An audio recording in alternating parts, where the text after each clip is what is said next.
بسم اللہ الرحمن الرحیم۔ شروع اللہ کا نام لے کر جو بڑا مہربان اور نہایت رحم والا ہے۔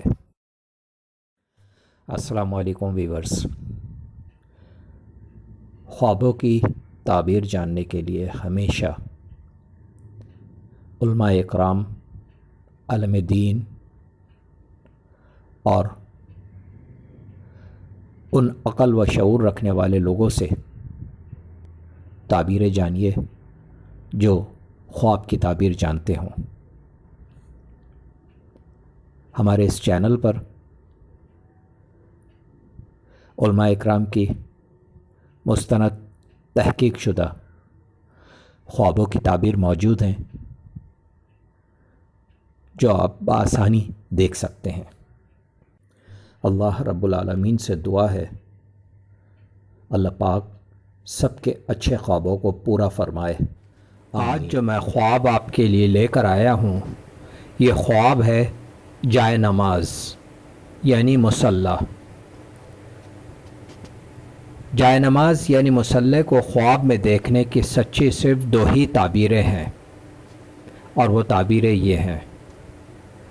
تعبیر نمبر 1، حضرت ابن سیرین رحمۃ اللہ علیہ فرماتے ہیں کہ خواب میں جائے نماز دیکھنا بہتری ہے، اور اگر دیکھے کہ مسجد میں مصلی پر بیٹھا ہے، دلیل ہے کہ ملک حجاز کے سفر کو جائے گا، خاص کر اگر دیکھے مسجد میں اعتکاف بھی کیا ہے۔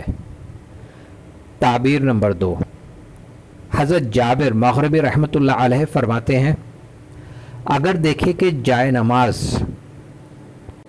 پشم یا سود کا ہے، دلیل ہے کہ اطاعت اور عبادت میں مشغول ہوگا، اور اگر دیکھے کہ اس کا جائے نماز جل گیا ہے، اس کی تعویل اول کے خلاف ہے، اور اگر دیکھے کہ اس کا جائے نماز پشمینہ کا ہے، دلیل ہے کہ اس کی عبادت ریاکاری کی ہوگی۔ السلام علیکم۔ اگر آج کی میری ویڈیو آپ کو بہت اچھی لگی ہو تو مجھے ضرور سبسکرائب کریں، لائک کریں، شیئر کریں اور بیل آئیکن کو ضرور پریس کریں تاکہ میری نئی آنے والی ویڈیوز آپ آسانی سے دیکھ سکیں۔